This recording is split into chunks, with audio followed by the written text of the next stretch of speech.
We're live. I'm Jeremy Horn, also known as the Product Guy, and welcome to TPG Live.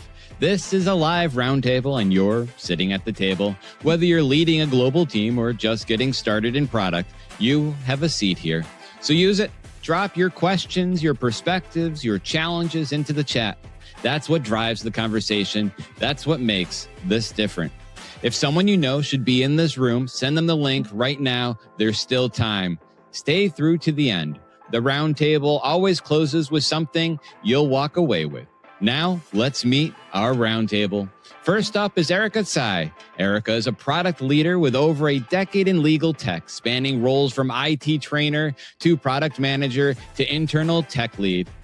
She's the founder of Flying Piggies Limited, a product and legal ops consultancy, and product and partnership lead at Vibe Coding Collective. She's trilingual, speaking English, Mandarin, and Taiwanese. Next, we have Sunali Panda. Sunali is a product manager at Hilton Group, focused on building products that solve real problems at scale. She works at the intersection of business, technology, and human experience, turning complex challenges into clear product vision. She's also a gov.uk help to grow mentor, guiding social impact startups toward product market fit. We're also joined by Suzanne Lundquist. Suzanne is a technology and product consultant with deep experience scaling platforms and driving digital transformation. She's been product lead for global brands, including Harrods, the Lynn Group, and Open Corporates. She's also founded multiple startups and serves as a board advisor and mentor in the UK government's Help to Grow program. Today on TPG Live, how do product leaders guide their teams through difficult moments with clarity and composure? And how do you translate product decisions into terms that resonate with sales, legal, finance, and the rest of the business? This session, we're digging into two skills that make strong product leadership more visible. Every product team hits a moment where the ground shifts, a launch misses, a reorg changes the map, the company adjusts direction. The question is not whether these moments happen. The question is what your team sees when they do. We're going to talk about how leaders hold steady, communicate openly, and keep the team focused on delivering real value when everything around them is moving. Then, we're shifting to a different kind of challenge. You know your product strategy makes sense, but the person across the table measures success differently than you do. Sales thinks in revenue, legal, risk, finance thinks in ROI. Your job is to take one product decision and express it in 3 different languages. We're going to explore how experienced leaders build that transformation muscle and turn it into lasting alignment. So, join us in the chat room and at the roundtable as we discuss all this and much more coming up next on TPG Live. Before we get started, a quick reminder. What you see here on YouTube is only part of the product way. Our Patreon is where serious product professionals go to make better decisions, grow faster, and open new career opportunities. Members get the full experience, proven frameworks and tools you can use right away, expanded TPG Live recaps with actionable strategies that go beyond the roundtable, curated introductions to trusted hiring managers through PM Select, and our exclusive Roadmap to Mastery series, including How to Lead at the Intersection of Product and AI. Members are already landing new roles and solving tough product challenges more effectively. Join them today at patreon.com/theproductway or use the QR code on your screen to become a member right now. Your go-to platform for all things product management, connecting you with industry leaders, trendsetters, and a global community of insights and unique perspectives. This is the Product Way.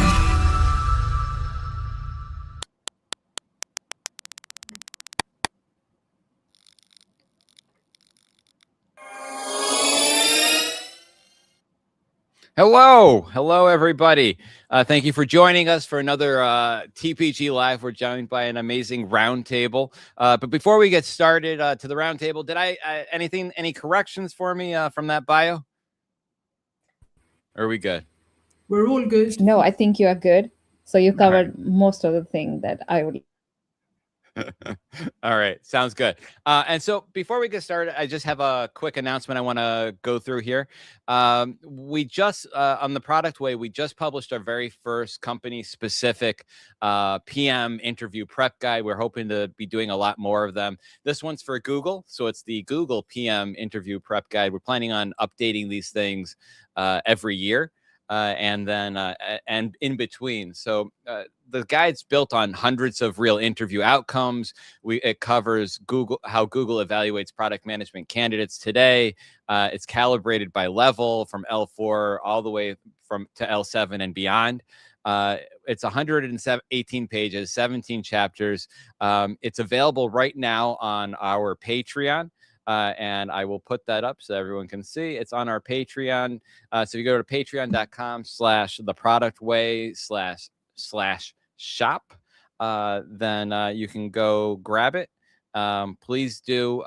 It's not just helpful to if you're interviewing at Google, if you're working on improving your own interview process in your own organization, or if you know someone who is doing either of those things, that's great. And it also helps support the Product Way, where we do our in-person. We have in-person meetups all around the world, as well as TPG Live. So it really helps support a great cause for a lot of product people everywhere.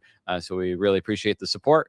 And please go check it out. And I'll drop the link in the chat in just a moment. And so that all brings us to our question of the show. And today's question of the show: if product management had a mascot, what would it be? And so for that one, I'm gonna go in the order that I see people on my screen, from top to bottom. So Suzanne, let me go to you first. Of course. My product mascot would be an octopus because of two reasons, really. Because of all the different functions that you need to be involved with as a product manager, and also all the things you need to do simultaneously. Sounds good to me. All right, going aquatic. Let's see where we go next. Erica?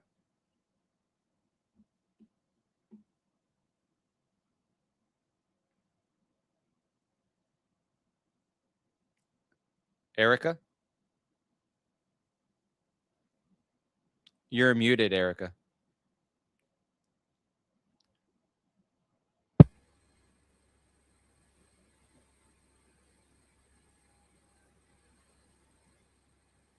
Sonali, we'll go with you.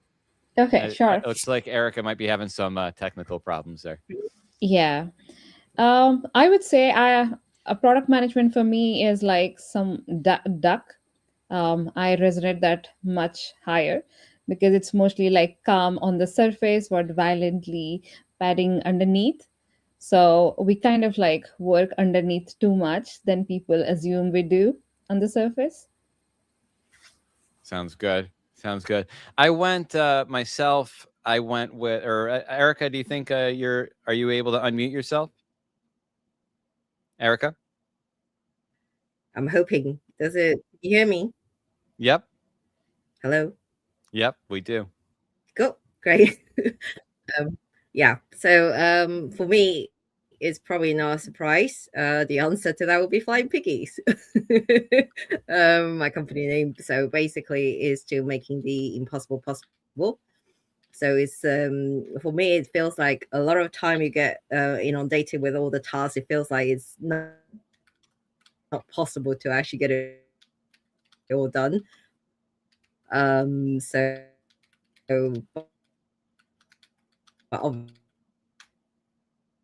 obviously the product manager's job is to get it all sorted. Excellent. So for myself, I continued. I went with a dolphin. I wanted to look at it from a positive, uplifting perspective. And so for anyone who doesn't know much about dolphins, and I did do some research, they're smart, they're social, they work in groups, communicate constantly. They somehow always look like they're having a good time, even when the ocean's rough. Also, dolphins, they're known for actually guiding other creatures in the right direction, not by force, but just gently guiding by showing up, swimming alongside them. And to me, that felt like product management on a good day. So I thought that would be a fun way to get to kind of kick off the conversation. And I thought that'd be a good mascot for product management. So that brings us to our first topic of the show today. And our first topic is about product in motion, leading with clarity through change. We're going to be talking about some turbulent times. And just so for everyone who's also joining us from the off-camera roundtable, the chat room, if you have questions, if you're looking for feedback, so drop your questions in there and I'll work them into the conversation in fairly real time. If it's more general product management questions, I'll usually queue them up for the end of a topic round. So post your questions, your comments, your perspectives, your ideas, your thoughts, etc., in the chat room, and we will work that all in. That is what makes TPG Live pretty unique, is we really work to have as many people engage and be part of that conversation as possible. So back to our topic, is every product team eventually encounters a moment that changes the emotional temperature of the work. A launch misses expectations, priorities shift suddenly, teams reorganize, people leave, pressure rises. In those moments, product leadership becomes less about process and more about clarity, trust, steadiness. So tonight's conversation is going to be about how strong product leaders help teams stay aligned, resilient, and focused on meaningful outcomes when the environment around them is moving. So I think maybe one of the best places to kind of get started here is, and Susan, I'm going to kick it off with you, is that every product team eventually hits a moment where the normal playbook stops working. What kinds of situations have you found put the most strain on product teams and leaders? So one of the things that could be a lot of different reasons, but one of the things is when leadership has untenable kind of expectations or too high expectations on what the product team can actually achieve. And because of that, I think as a product manager, it's incredibly important to be able to manage upwards, so to say, and speak for your team as well, right? And use and give full visibility of where you are and what you can reasonably be expected to do. Sonali? So I would say, like, if you have a stronger team, a coordinated movement of leadership where it is not one person thinking and driving, but when we call out the problem as a group and we give the opportunity for every other member to present their idea and So give them that's what, so everyone presenting their ideas is what puts the strain on the team?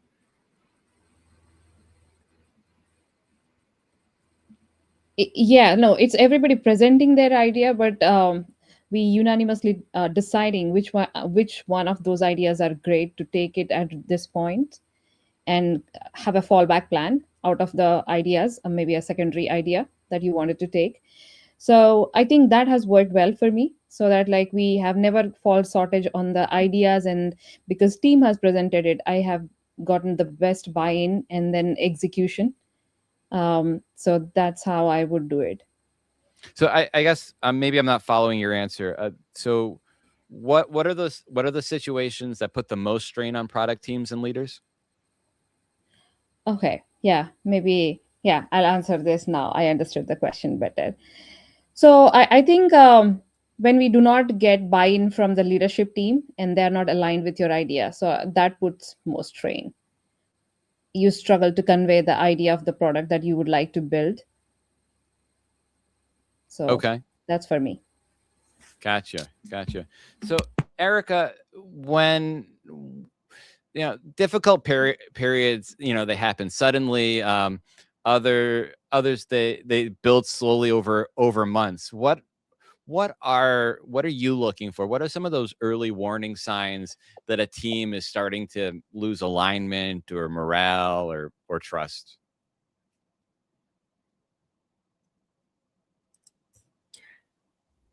Sorry, could you just repeat that for me? Sure. Mike, the question was, what are those early warning signs that a team is starting to kind of lose alignment or things are just starting to kind of go in the wrong way?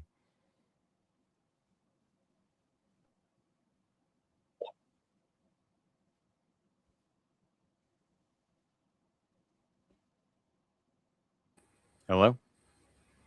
I think she's getting some internet issues. Yeah. I think Okay. it's Sonali, probably let me like go to the team member to feels you. can't. Yeah. Yeah. Do Sonali, you I want think me go to you. answer? Yes, please. Yeah. So for me, like when the meetings go quieter and there are fewer disagreement and agreements, and people stop challenging any bad ideas or bad decisions. And most of the time, and nowadays we work remote, so if the cameras goes off and the participation is lowest, and I would say those are my signs to see that, yeah, this is going down south. Gotcha. Suzanne, do you have some early warning signs that you're looking for as well? I agree with what Sonali says. I mean, especially this going silent in meetings and also pulling in different directions. So we might not have the same alignment as we used to, and not communicating, and talking perhaps privately with people rather than speaking up in meetings and so on. So for people who are people, actually, let me go a different direction here. So as sorry, I was dealing with another glitch. So as the teams, so how do you handle, I guess, Suzanne, my follow-up is, so how do you handle it? Communication, you're going to have those difficult periods, but how do you handle communicating openly about these periods without creating panic or losing confidence, especially when you're in that leadership position? Yeah, so I think you have to be authentic and as honest as you possibly can. So if there are difficulties, that you are recognizing that there are difficulties, that's the kind of first step to be kind of trustworthy with the team, and then involving them.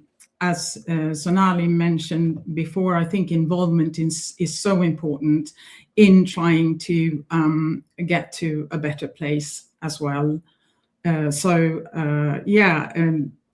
Being open to ideas, but being honest, especially if the team is in a difficult situation, that you're not trying to sort of brush things under the carpet, but actually recognizing the difficulties. But also, and if there is a kind of a major problem, I think what's important as a leader is to make sure that you have some kind of plan, you have some kind of idea of what you're going to do as well. Because when you recognize the problems, you also want to tell people that this is what we can do to resolve it. You don't have to have the full solution, but at least some steps to take, right? Yeah, I have a few points to add. So I think can I go ahead? Yeah, Yeah, of course. okay. So yeah, very important is to bring transparency and clarity, because a team works at its optimum stage if they are clear on their goals and their directions. So I think to bring clarity, again, as Suzanne said, like we have to be authentic, we have to open up honest, and we need to build trust within the team member.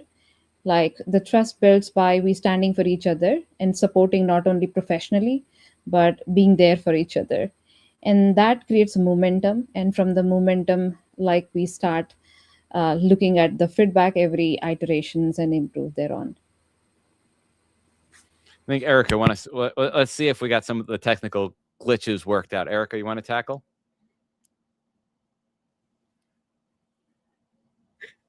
Sorry, could you just repeat the question? Because I'm like trying to figure out my setup. Hi. Sure. Can you hear me? Yes, we do. So how do you when you're dealing with these difficult periods and you don't want to lose the confidence and trust of the team, how do you communicate openly during those periods without creating panic, losing confidence?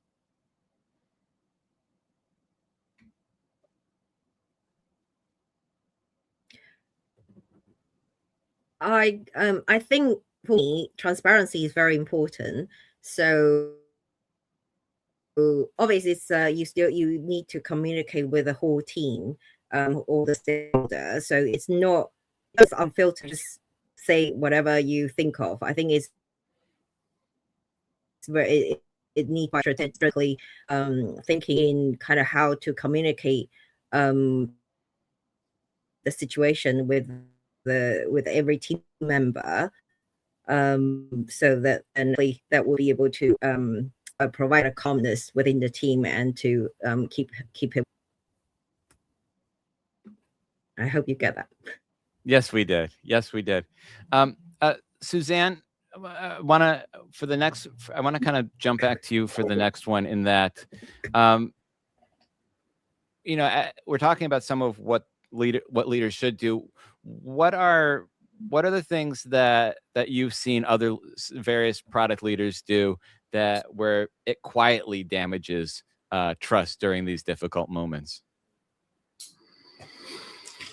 Oh, that's a very good question. Well, I think it's partly opposite to what I said earlier, right? So if you're being secretive, if you give the impression that you're holding back information that is important for your team, that's not a good idea. So elaborate on that for me. Like when you're saying giving the impression that you're holding back information, is that just lots of pregnant pauses in between every sentence, or no? It could be, for example, that you have some, let's say, alliances in the organization and they are more important to you, those stakeholders, than your team is. So I guess it's also about how you prioritize your team, right? Because they do need to feel that they are important to you. But if you seem to be more, how should I say, focused on pleasing certain stakeholders or doing certain things, outside of the product team, I think, that's when that feeling can happen also in the team. I think that there's communication going on here. There are things being discussed, but we're not part of it. We don't know what it is about. Do you see what I mean? Yeah. Yeah. So so it's important. It's about kind of maintaining that connection, and helping everyone see it. And so I guess to you, Sonali, how do you help teams stay connected to the purpose and the customer value, especially during these moments of uncertainty? Yes, I think the frequent catch-ups right now that we work remotely. So frequent catch-ups, and if possibly connecting with my team members one-on-one when I see they are not involved into the calls or they stay quiet. And also, I would like to share the credit. I would rather, as a leader, take the blame and share the credit. And I would like to walk my talk. Whatever I promise, I would like to fulfill that. So, and then, like, I would not be somebody who's a silent decision maker and I make it on behalf of my team without involving them. So by doing that, I think I would improve my team's execution strategy and their mindset, and then work again aligned. So I had a few follow-ups for you there. And so the first one, you're talking about more frequent catch-ups. What do they look like? So I think a lot of people are like, yay, more meetings. What's the structure? What's the texture of these meetings, of these catch-ups with the teams or individuals, or who's involved? Yeah, so I don't set that up as a calendar invite and I share it. I just like be more flexible around their calendar, their time. And I say there is nothing like professional. I would say nothing on the business, but then I would like to you on one-on-one just to check on you or to see how's it going. Is there anything I can help you with? So I make sure I make them comfortable before even we speak. And yeah, we talk about few common interest. And right now, like in my team, I know most of the people well, and then I understand their interest area, so I just make them comfortable before we crack on and try to get into like anything that they can ask me for a help with. Gotcha. And so the other thing I wanted to follow up with was you mentioned involving teams in decisions. How, when, what types of decisions? I guess the reason I'm asking is I think a lot of leaders, they'll, they're talking through, hey, we have cost problems. Are we going to have to reduce the workforce? Especially a lot of that going on nowadays. Right now, yeah. Is that a decision you're thinking, that you're involving the team in figuring out how to navigate that, how to communicate that? Like, where do you kind of draw the line and how do you involve them? Yeah, big question. Yeah, sure. No problem. So I think there has to be some decision which can be centralized and some decision has to be decentralized, especially the company's directions or product's vision and budgetary decision. I think they stay centralized. They stay with the leaders because they understand the long-term goal better. But the rest of the discussion, right, like where we choose a framework, a tool, a market, a type of audience, or a 90 days plan, where the team has the best execution capability and understanding. So that goes decentralized. So we need to understand what team can make a better decision about and on. And then any monetary decision, I would not like involve that to the team, but I would rather do that with my hierarchy and get some clarity and pass it on. Gotcha. Let's see. So Erica, let me just do that. So Erica, a missed launch, a major setback, it can linger emotionally much longer than people admit. So how do you help teams? How do you help your team recover after that, like a visible disappointment or failure? They're going to happen, and teams will get demoralized. What do you do to kind of help facilitate that recovery process? I think what I would do is, because of my background is actually working in a law firm, so it's not as much. I think this question is probably not as much relevant, and it's more about bringing tailoring the product to what we need. It's likely, obviously, unless product is actually affecting the whole work, then it's certainly to do with billing, then that will be a problem. Then in that case, we literally just quick fix it. Generally, I think we kind of minimize that kind of chance. So I guess that's the possibly a bonus of being an internal product manager rather than actually shipping products. I hope that makes sense. Yeah. Suzanne, same question to you. Is how do you, the team just had a major setback, they had a major loss. Yeah. What do you do to kind of help them get back on track? Yeah, I just wanted to add to that. So that was good. So so what I'm thinking of is a sports analogy. Actually, I watch a lot of women's football here in the UK, so I watch the interviews after the games as well. But they are excellent in handling failures, right? You have to because if you lose a game, you can't think of that forever. You have to focus on the next game. But to do that, you have to analyze what went wrong, what did we not do very well. You watch the match back, and you discuss it. But then what's so important is to say, okay, we taking these learnings, but now we need to focus on the future. So I think it's very much the same in product. You need to acknowledge that something has gone wrong. You need to learn from it, of course, and make some changes possibly. But then it's like, focus on the future. That's interesting. So I guess you're describing a retrospective, a retro, after something's gone wrong. How do you?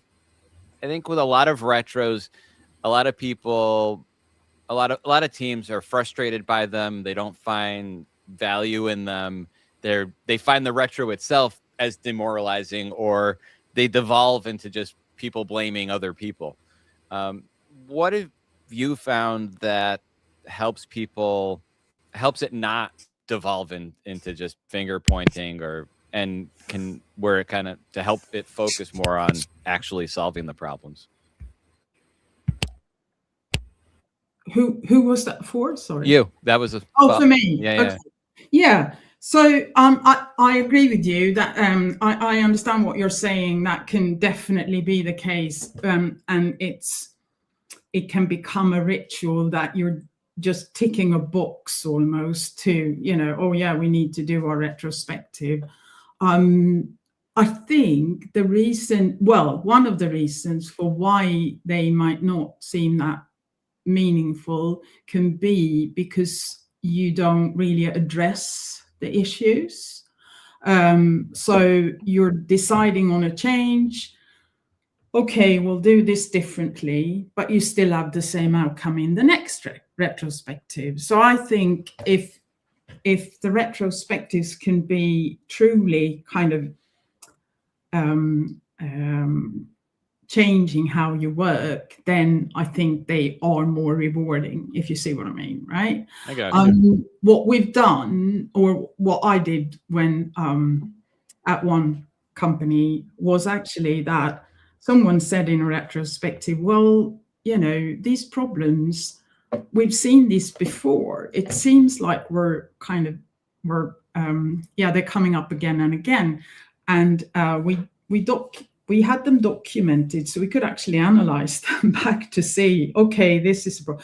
So yeah, and that's when we did some root cause analysis, and actually that was a really, really good exercise for the team. But I think for me, at least, what I have observed is that the problem is when it doesn't feel like they're helping you change for the better. If that makes sense. Gotcha. Sonali, what have you, when you look at the more resilient product teams that you've come across, what have you seen those more resilient product teams, what do they do differently than the teams that I guess frequently suffer during the difficult periods? Yeah, sure. That's a very interesting question. So I think more resilient teams has more ownership. So I have seen like product teams who take the ownership and then do more than their day job require them to. They spend a lot of time working on spikes, on research item, figuring out better ways to do it. It's just not like recording a user story or creating a feature just for namesake and doing it, but rather like really interested to solve the problem. So being interested in the product is the first thing, or the best thing, I would say. And the second is like where you have trust again. Like you can talk about your ideas. You have the psychological safety net where you can share, and then like your ability to discuss and take a feedback on it. So I think those kind of like situation builds momentum. Gotcha. How do you, like, what have you done? What do you do to, you mentioned that psychological safety net. What is it that you do with your teams to actually build that net to kind of help people know that they're in that safe space? Yeah, I don't like obviously go and take their message and pass it on to my leader as in like black and white. I try to observe some of their information, and at my level, whatever best I can do for their interest, I do that without them asking me to do that. And also like being a listener, I would definitely say I wasn't a great listener when I started my career. I would jump in and like not listen the whole question before starting to answer them. But working so many years in the industry taught me to listen to people and listen not to respond, but listen and understand. That way, like I remember, let's say I did speak to a member of my staff, and then I came across something that he's right now going through an issue. So I would like literally in my mind, I'll think about it, I'll try to find out a way to help him and go do that. And this is out of my personal interest, right? So by doing that in a consistent manner for a longer period of time, uh, people will understand that you have their best interest in mind. Gotcha. Erica, I want to kind of continue exploring this one in that what do you do with your teams to kind of create that psychological safety where they feel like they can really raise the critical issues and get and know that they're in that safe space?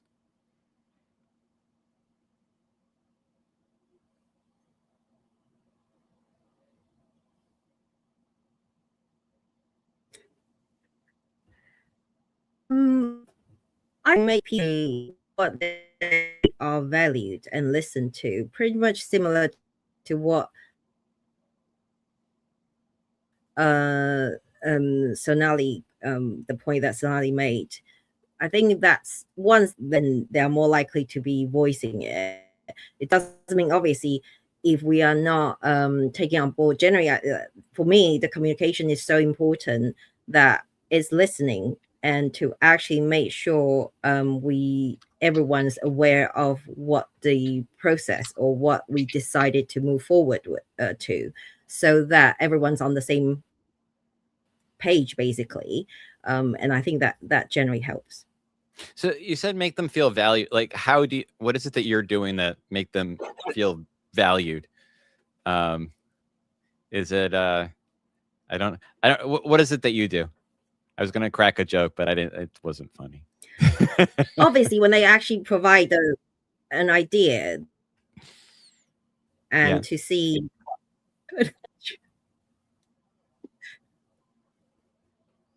What was that? Sorry, I couldn't hear. I didn't hear that either. I'm going to move on to the next question. I might be having the more technical fun there. So, and this will be the last question for this topic. So, Suzanne, what? And I want to kind of go around the room for this one. Suzanne, what's one leadership habit or mindset product managers should strengthen, especially as they look to the remainder of this year, to lead more effectively through change, through chaos, through this kind of uncertainty that we're all just kind of feeling around the world? So the whole reason for why I have been both writing about and these days I'm making some videos and so on around stakeholder management and how you can sort of work with people around you is because I think I've seen so many times people go wrong with this. And I'm not saying I haven't gone wrong. I have hopefully learned a bit from my mistakes, but it's like, it doesn't matter how good you are at the techniques or the methodology or whatever it is you're using, if you cannot manage the people around you. And as a product manager, it's so important that you do that, because you have to influence a lot without authority, right? So I would say something to learn more about is simply human psychology and how you can sort of, how best to approach different types of personalities. Gotcha. Sonali, same question. Yeah, sure. So I would answer this way that one thing that has worked for me, and I have seen few of the leaders do well, is the ability to close the loop. Uh, and the loop can be anything. Like it can be like every meaning piece of work which we committed or we said we'll work on, or it can be a feedback that we followed up visibly and taken action on, or it can be like maybe a survey report that we have taken from the user and we acted on. So when we consistently take inputs, make decisions, and make the outcome visible to the user or to the team, there is actual an impact. So I think this is a very powerful leadership skill to have, because in practice, this will make your team trust you better and make your user connect with you longer. So I would say that. Great. Erica, to you.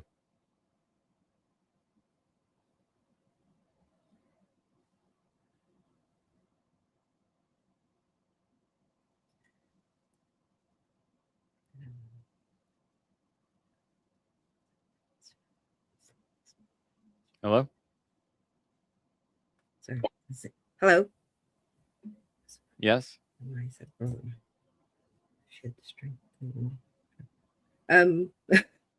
Sorry, I'm really distracted with the distorted sound, so sorry about that.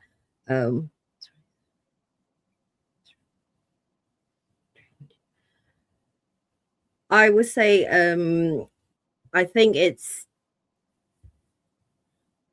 for me, it's always about clarity. Literally, I think if you are actually letting everyone understand the situation, then generally I think you're more likely to bring everyone on board to actually move at the same direction. Sorry, I'm kind of still trying to work out the question. So yeah, I think that will be my answer. Gotcha. So that's just going to we're going to wrap up topic 1 right now, and we're going to go to our trivia question of the show. Now, here's the thing. If you know the answer to the question, don't say it. Don't type it. Feel free to say things, talk amongst yourselves, type in the chat room, whatever. But don't type the answer. We're going to get to the answer at the end of the show. After we do topic 2, and we'll go around and see who knows it at that point. So please don't say the answer just yet. So here we go. Today's trivia question. What widely used metric was invented by Fred Reichheld in 2003 and popularized by Bain & Company? Once again, what widely used metric was invented by Fred Reichheld in 2003 and popularized by Bain & Company? So as I listen to myself read that trivia question, speak that trivia question, I will give one more clue. If you're a longtime listener of the show, it'll work better for you, this clue, than someone who might be watching for the first time. But or maybe not. Maybe you'll be able to read between the lines here, in that this is a metric that has come up on almost every episode, or come up on a lot of our episodes, and it is a metric that I've complained about plenty, all the time. And so maybe that's a clue. Maybe I just made it more complicated and confused even more people. It's hard to say, but I guess we shall see how that works out. So with that said, we're going to go over to topic 2. Of course, topic 2 is hidden on my computer. So just give me 1 second here. So topic 2 is about translating products. So I touched on this a little bit earlier. It's speaking the language of your business partners. So every function in the organization has its own, currency of values. Sales is listening for revenue and deal momentum. Legal is listening for risk and compliance. Finance for return, efficiency, confidence, and product. We like to start with user problems, customer value, long-term outcomes. And so it's very common that everyone's speaking a different language, is wanting different things out of the exact same stuff. So the work of product leadership is not just making the right decisions, it's translating those decisions into language for other teams that they can act on and trust. So I guess let's start a little bit light as we go around in that. What function have you found to be the hardest for product teams to communicate with? Let's start with you, Sonali. Okay, so for me, like maybe the compliance team, I would say. Why compliance? Because like for some of the larger companies, the larger the company is and the bigger the program team is, it takes a lot longer to get a yes or no, or if it is a no, then what to change, like to get a feedback. The lead time for the follow-up is so high, and I feel such a waste of like so many people's valuable time. So I'll call that out. Suzanne, same question. Who have you found to be some of the more challenging? I was actually thinking about two different groups, but I think it depends on what background you have as a product manager. And I'm thinking of a digital product manager in this case.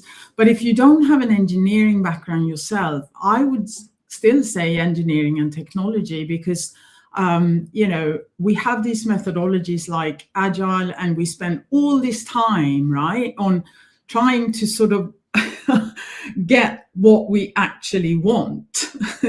So there's so much time and effort spent on it because we don't have an immediate understanding. Personally, I went to do some coding myself just to make sure I improved my rapport with the engineers. Coding or vibe coding? No. This is a few years ago, before vibe coding was the thing. Yes. So I did some real programming languages actually. but anyway, it wasn't to become a software engineer, it was to sort of have better conversations with engineering. And if I may mention another group, that would be leadership, because as you were saying, Jeremy, we think of customer value and sort of what it's going to bring for the users, but you have to be able to translate that into business numbers, right? So what are the benefits versus the cost, and sort of realize that that's all some of them care about, and you just have to be able to do that. Erica, which part of the org have you found to be the most challenging? When the technology works. I actually would say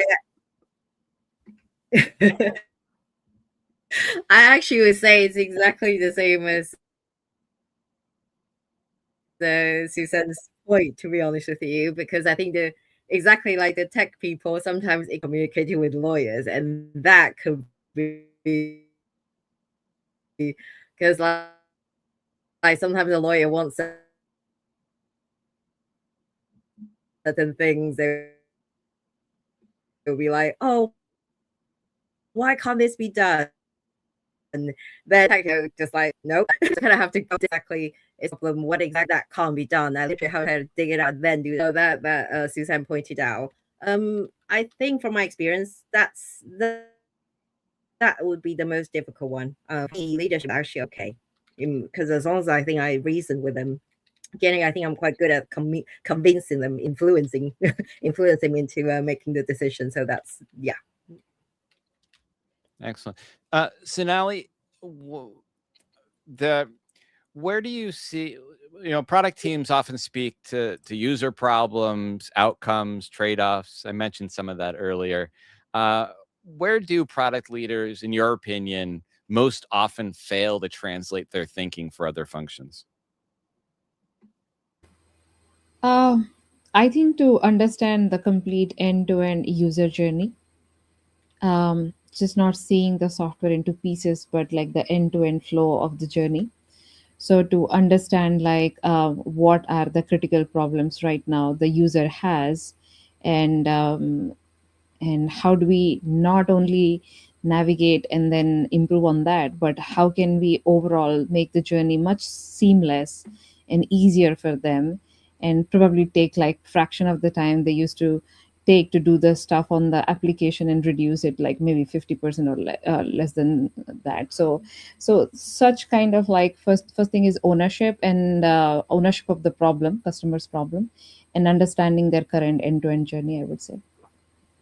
So, Susan, when a product decision, from the perspective of lots of product folks, it looks obvious inside the team, and yet if you're finding it's questionable from around. What strategies have you found useful in recognizing when another function they're not objecting to the decision, they're objecting to how it's being framed? Right.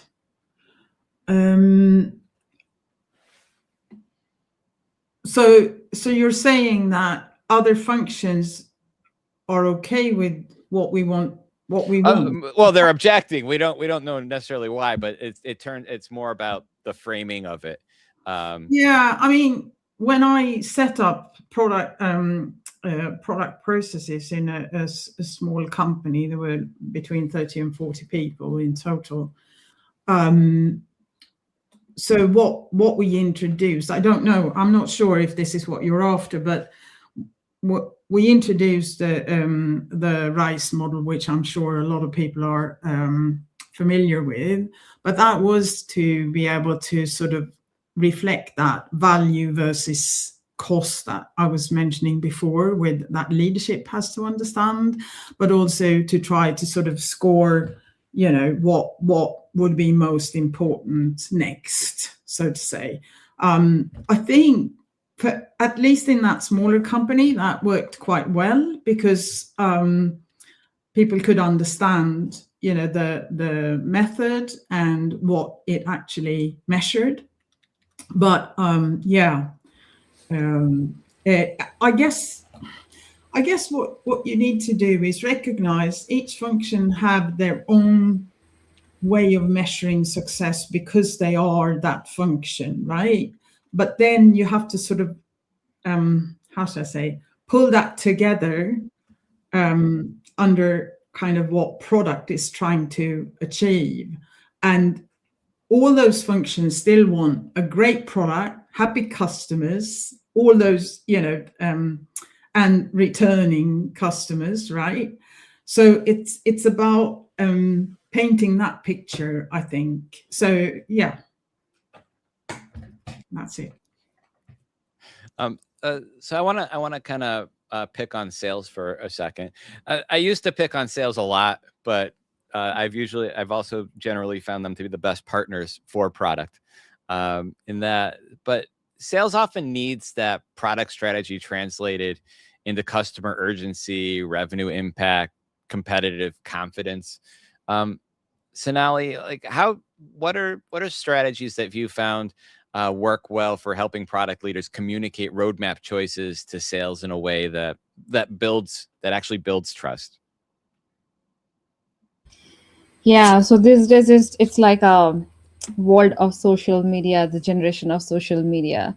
So when we say sales, it is not anymore the traditional sales that we used to do, but it is about like able to connect with the user and able to tell a story. So the storytelling has become such important factor now. So I would say like users should like pick and choose. So we call it like user journey mapping. So we pick different types of user who's your ideal customer, and we try to relate to their day-to-day problems, and we try to put the product in a perspective that we show that how does it solve their problem. So like it can be from the process, like we look into like the current process that user goes through. We work on objection handling in the process and try to like handle. And then all of that platform, we keep our comments ready, comment section ready to receive the real feedback, because that feedback generally feeds forward. So that's our, again, the real engine to get feedback. And then like I think it is also if we are talking about digital product, but it is also about like how we represent the product, like more on the packaging, pricing, bundling, combining with another product, giving an offer, launching this as a free trial, and positioning in the right time. And I would say a lot with the bundling of the product that has worked in my experience. Got you. Suzanne, I think you had something you wanted to add. Yeah, it was just that for me, because I've been working in quite a few B2B companies. So sales have been the kind of, they have a specific function, and they speak directly to prospects, etc. But I mean, the tension in any company, I think, is often between operations and sales. But for a product, they sell things that we don't have, right? And that's kind of part of their role, because obviously they're there with the potential customer and they want to say, oh yeah, we can do that, we can do that. And then they come back and say, oh, we have to do this now. And that might not be on your product roadmap at all, right? Yeah, I think I used that used to be one of my chief complaints when it came to sales. But I found over the years, like I found ways to make them just really good partners in the process, in that because they're so close to the user, they're great at understanding what the problems are and what the user needs are, or what the challenge with the purchaser user versus the user. So they're really good at kind of capturing that, and when you can really make them that partner in the process, I found that to be a really effective thing there. Sonali, Yeah. I wanted to kind of pivot a little bit, or do a tight loop in that. So we just talked about sales. What about finance? Like finance often needs, product work translated into return efficiency. What have you found helps make product decisions more legible to the finance side of the business? Yeah, if I think of finance, I clearly can think of three questions. That what can we afford to build? Right. So when we connect with the finance team, that should be my first question. And then what should be prioritized within the budget right now we have? So goes into an MVP plan. And then like what is the return on the effort or return on the investment?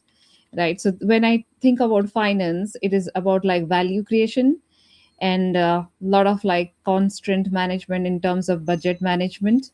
So I think that's where it intersects. So basically, finance function for us, it shapes all the decision without directly building the feature with us, but they kind of definitely um, kind of influence that what we can build now and then what we have to push it for later. Gotcha. What about Suzanne? Any thoughts there as well? I've not had that much discussions with finance, because usually you have your budget for a product, or at least that's been the case, and then you're trying to do as much as you possibly can, obviously with that budget.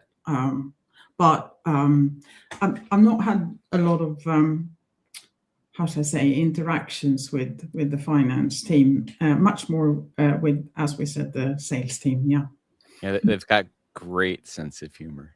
So it's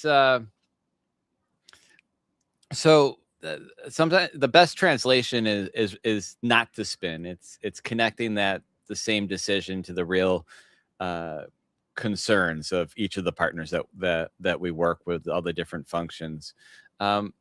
How do you adapt your message across functions without diluting the product strategy to make sure it still lands with that same level of impact as your North Star, as your core product strategy? Sonali?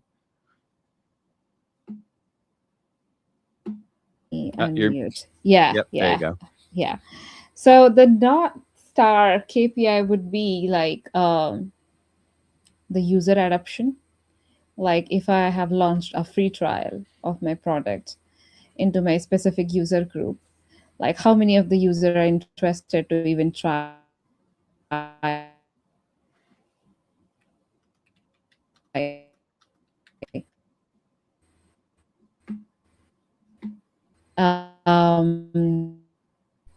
can you still hear me? Yes, you lagged for a second, but you're back. Okay. Yeah, sure. Shall I continue on that, or I just stopped the word? Yeah. No, yeah, go ahead. So yeah, so the first matrix that I would prioritize would be like the user adoption, and then second would be like customer happiness index. Like if I'm launching a first version of the application to my internal subset of users, how many of them are like having a very seamless experience working on the product or using the product? So those two would be priority KPIs for me. Okay. Are they like, you look at them as universal KPIs, or are you kind of targeting them to different? No, targeting, because initially we would be sharing or releasing the product to only a subset of the market or a specific user group who are not like the whole audience group. So I would like to take their feedback as my first end feedback and then improve on that. Got you. Suzanne, building trust with partners, trust grows when partners feel the product understands like what their problems are, what their pressures are. What habits have you found help product leaders build those stronger relationships with their business partners before that alignment is needed? Yeah. So when you say business partners, we're still talking about these different functions around the business, right? Yes. Internal. Yeah. So I think it's really, I've always gone for involvement. Obviously, there could be a function that doesn't want to be involved, right? Or doesn't want to have a view. But I think it's about how you structure your product processes to make sure that each function can give input or feedback at the right time as you're building your product, and as you're also building your roadmap or your kind of product vision and all of that.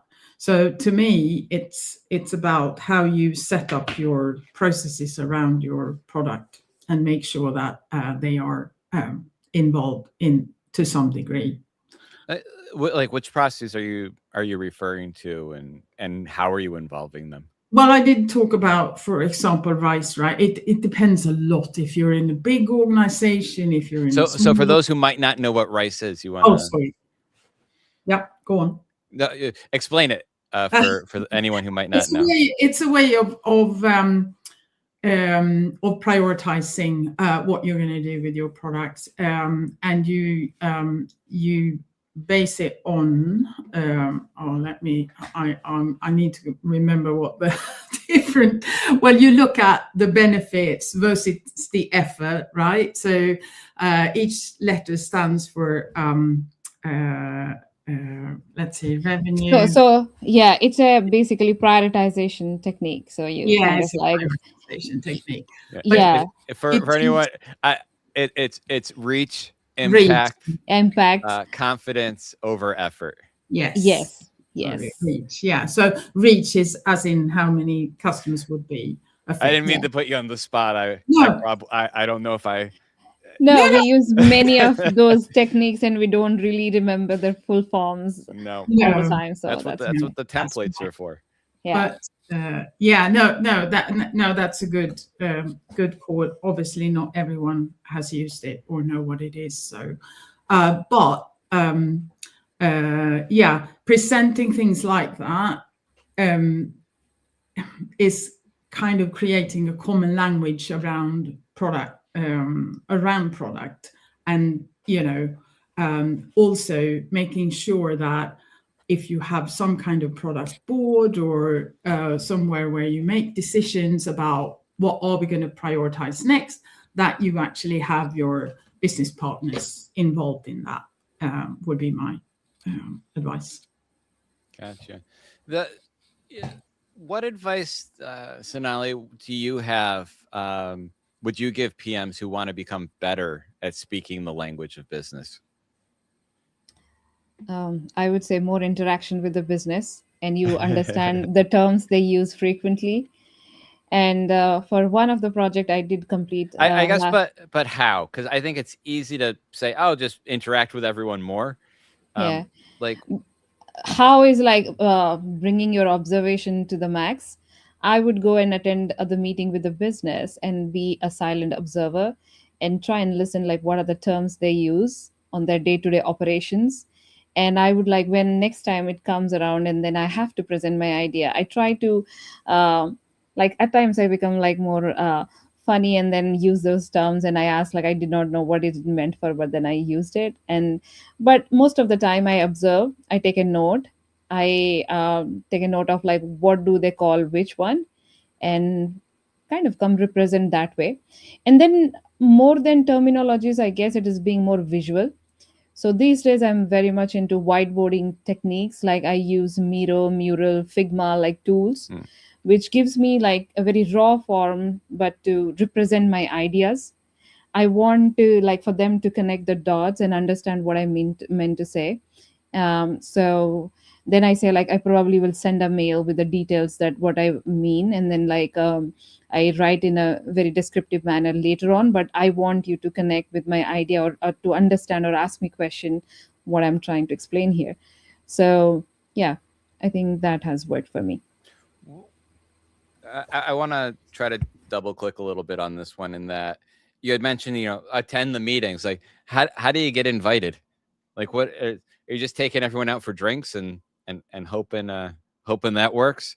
Like, how do you? Because I think what a small startup, a little bit easier. You can just say, "Hey, why am I not in? Can I hop in?" Yeah. If I'm thinking, larger company, like Yeah. I spent half my career in startups, the other half at places like Cognizant and Viacom, big billion-dollar companies there. And so I was kind of curious, like in those, what should I have done to get into some of those meetings? Yeah, I think strategies are different for both sides of the companies. I think for larger companies, bigger companies,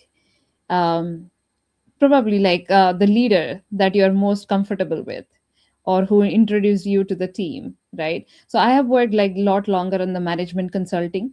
So we go as a consultant, as a transformation consultant or a product consultant. So the leader that I most interact with initial time, he becomes my kind of like he manages the pipeline of how we are going to get introduced to different teams. So I kind of like openly go and ask and share my interest to join the business meeting, and I request him to find me opportunity where I can go and just listen in and understand. So that way it has worked. And whenever I join any meetings where people do not know me, a lot of people are in the calls and they're discussing, I also like try to see who are the leaders more popular or who talk the most. And then later on I go ping them, I introduce myself, a brief introduction, and then I say I would be interested to join that meeting. If that is okay, that you can send me or forward me the invite.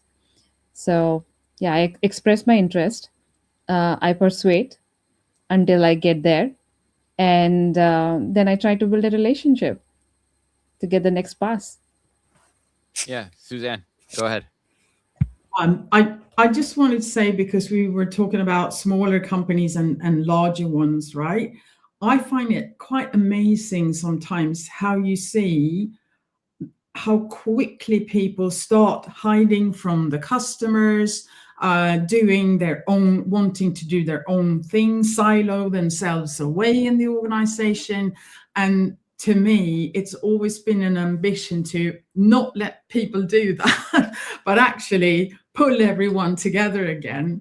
And it's been really interesting when I work for a big global company, and you realize that each function knows this much of the process, and the rest they are kind of blind to. They don't know what happens before, they don't know what happens after. And it's like, and they're like, oh wow, they're really learning once they start talking to people from other functions. But I suppose that's not part of everyone's day normally. But we do have this tendency to try to specialize and sort of, oh, this is my function, this is what I do, right? But I think as a product manager, you cannot work like that. You have to reach out to not everyone, but and try to find those common denominators and explain processes and so on. Yeah, no, that's really good advice. So I'm gonna wrap up this topic here. For those of you who noticed, Erica dropped. We're having some technical problems on our end there that we're manifesting there with Erica's computers. We'll get her back on a future show for sure. But just letting you know, a lot of technical problems today. A lot of technical issues. So with that said, let's. I think we'll go back to the trivia question. And so for anyone who's forgotten it, because it's so long ago, allow me to refresh everyone what the trivia question is. What widely used metric was invented by Fred Reichheld in 2003 and popularized by Bain & Company? Once again, what widely used metric was invented by Fred Reichheld in 2003 and popularized by Bain & Company? All right. So here we go. It's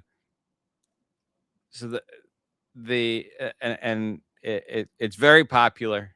If you don't know the answer, you'll go, oh, of course. So first, Suzanne, Sonali, any guesses or not guesses, answers? Because you of course know it. I did not know before, but I'm guessing it's North Star metrics. No. Okay. I looked it up, so no. I'm not going to say no. Anyone in the chat have the answer that didn't look it up? All right, good. I mean, so it goes back to the early 2000s. So in the early 2000s, companies were obsessed with massive, complicated customer satisfaction surveys. I was into startup number 2 or 3 at that point. The problem was that they were too long. The response rates were terrible. The data rarely correlated with actual business growth. So Fred Reichheld, a partner at Bain & Company, he spent years looking for a single predictor of growth.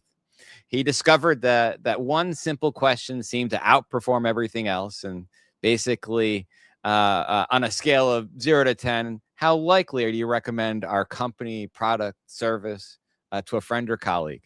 The system grouped customers into promoters, passives, detractors, subtracting the detractors from the promoters to get one clean, trackable number.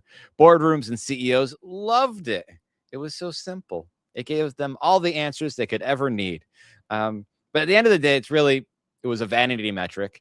It was easy to manipulate. it has clear inherent biases that many bonuses are still based on. It's easily influenced by when and where in the product the question is asked, where it's asked. A smooth, successful checkout, high score. A prompt in the FAQ or help section, lower score. So most likely to respond to the prompt, angry users or diehard users. Anyone else? Nah, not really. So what is this heavily biased, controversial, yet still widely used metric invented by Fred Reichheld at Bain & Company? Did I give enough clues? Sonali's got an answer. No, I did not. Like, Oh, I have few guesses, but then I think I'll just. You want to take one more guess or no? No, you don't have to. You could say no. I would have loved to try, but then I'm not sure yet. Okay, fine. The answer is Net Promoter Score, NPS. Oh. Yes, there are still companies still making lots of business decisions off of this number. It comes up all the time. Bonuses are still keyed off of it as well. It's a crazy situation, you might say. So I thought that would be kind of a fun one. I was hoping that maybe some of my extra clues along the way would come in helpful. So at this moment, what I want to do is I want to take a moment to get some advice, just general product management advice from our roundtable. Suzanne, since you're in my top right corner, I'm going to go to you first for your product management advice for the people who are joining us today. Just my advice in general, or yeah, the product management advice, the tip.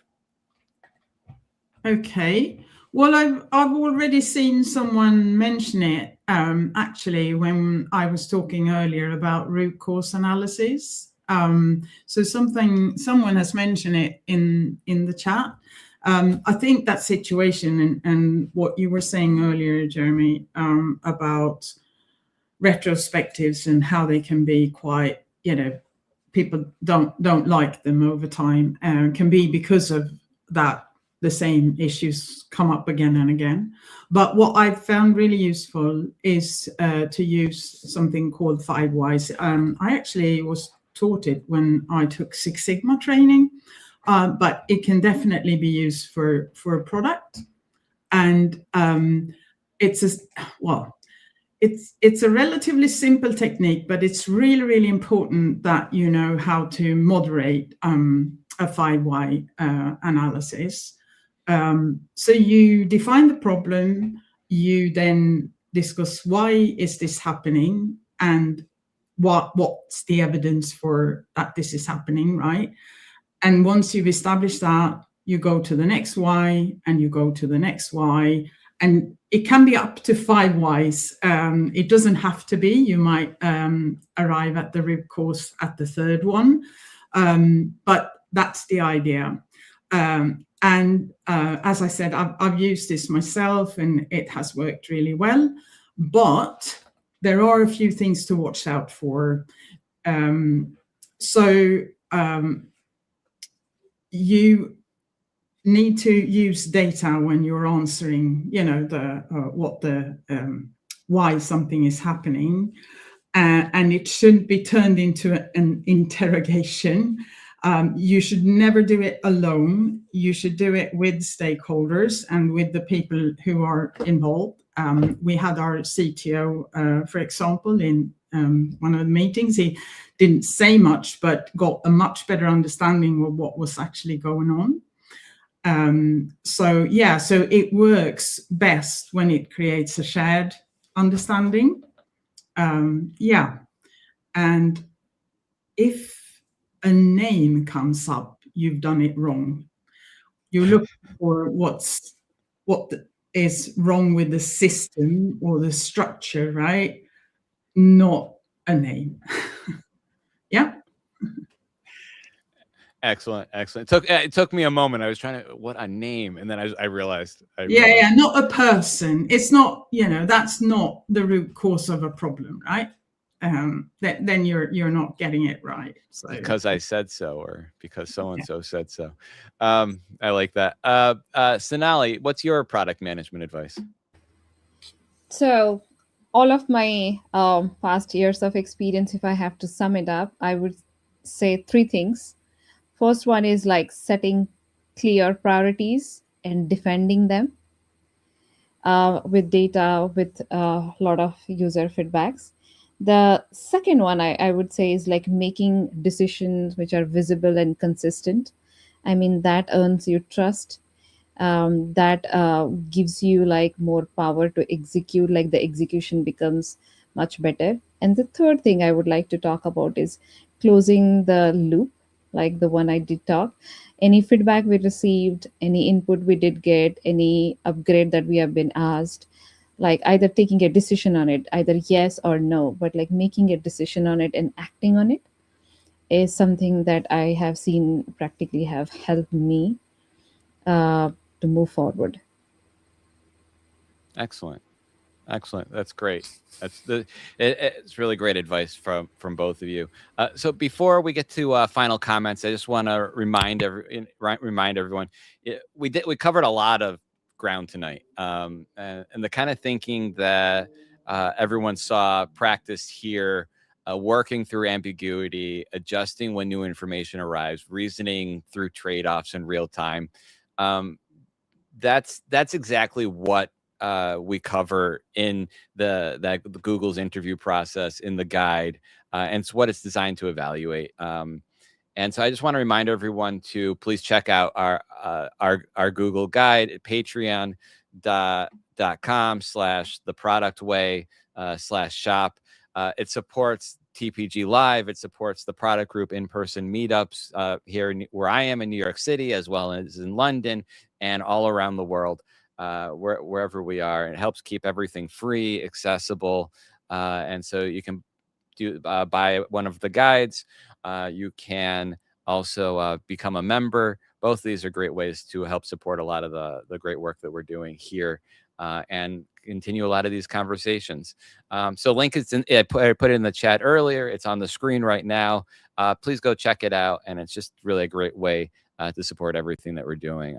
So with that said, let's jump right into final comments. Suzanne, any final comments as we wrap up today? I think it's been, thanks for inviting me, and I think it's been a really good discussion. As I said before, this is spot on for me because it's an area that I've been interested in for a long time. So you will find articles and on LinkedIn about this, and also I have these days a YouTube channel, PM Influence Lab, if you want to check that out. If you send me afterwards, if you email me all the links to the articles, to your YouTube, we'll definitely get them into the show notes, etc., and make sure everyone can get them as well. Yeah, and I've really enjoyed it, and I hope that the audience have had something, got something out of it as well. Yeah, we got some good comments in there. Sonali, final comments from you. Yeah, sure. Yeah, it was very, very productive and interactive discussion. It was first time with you, Jeremy, but it felt like we delved into a lot of real problems and talked. It was really meaningful. So thank you for the invite. I was very happy being here. So one of the suggestions that I would say is like as a product manager or any other employees we become in our life, is most important thing is the mindset shift. We trusting in our own ability that we can deal with things and learn by dealing and failing at it. So I think that's one of the things I would like to pass it on to the audience. And I also train product owners, product managers, and business analysts into a lot of mindset shifting and then case study based things I do take lessons on. So yeah, if anything I could have resolved for anybody, I would take it as my pleasure. Great. Thank you. And how should people get in touch with you? I think LinkedIn is the best form. So I'm very active in LinkedIn. I do Okay. daily posts. So that's the best channel. Great. And I think we've got your LinkedIn in all of Yeah. our, and anywhere you see the description. Is that the same for you as well, Suzanne? LinkedIn as well, or some other way you'd like people to get in touch with you? LinkedIn is good. Yes. I will always respond if someone reaches out there. Awesome. Okay. Sounds good. So let me take it home then. In that, so I just want to thank our everyone off screen for your comments, questions. I was doing a lot of conversations all at the same time, and I appreciated the challenge tonight. On top of all the other technical stuff. And I do want to thank our panel, Erica Tsai, who will be back, Sonali Panda, Suzanne Lundquist. Thank you all of you. You really provided some really great insights and perspectives that I think everyone is really going to benefit from. As we kind of wrap up, I think and I look at my notes, the session went into two things product leaders deal with constantly. Guiding teams through difficult moments, and getting the rest of the organization to understand what your team is doing and why. On the leadership side, we talked about what it actually takes to hold steady when a launch misses, when priorities shift, when the company reorganizes, and we're able to really get past a lot of the theory into the real decisions that the people that on our panel here made and how they communicated through them. On the translation side, we heard how product leaders learn to speak with revenue was about revenue with sales, about to finance, engineering, how every function measures success differently, and the job in connecting what everyone's doing to the product strategy and the unique role that we as product managers play in all of that. So if you'd like to be on one of our future roundtables, if you have a perspective on product, you belong at this table. We love to get people at all different levels, all different fields on our roundtable, and so we're always looking for new voices on the roundtable. So just reach out. You can reach straight out to me at jhorn@theproductguy.com. And you can contact me there. Also, you can also drop a comment below and tell us what you'd like us to dig into next time, other topics you'd like us to explore. And if you did get something out of today's session, please subscribe, turn on notifications so that you don't miss the next event. Share the link with someone on your team who you think would have benefited from today's conversation.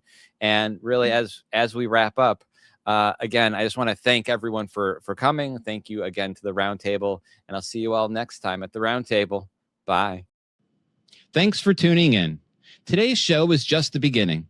Inside the Product Way on Patreon, members go further with expanded TPG Live recaps that turn ideas into concrete actions, guided frameworks, practical insights for everyone from PM to CPO, and access to tools trusted by top product teams worldwide. New content drops every week, including case studies, practical product strategies, key insights, and deep dive articles. That includes our exclusive Roadmap to Mastery series featuring the Product Plus AI collection with real-world strategies to help you lead and deliver in the age of AI. Each week, members are opening doors to new roles and delivering bigger wins. Join them at patreon.com/theproductway or use the QR code on your screen to become a member right now. Enjoy, and thank you very much for your support.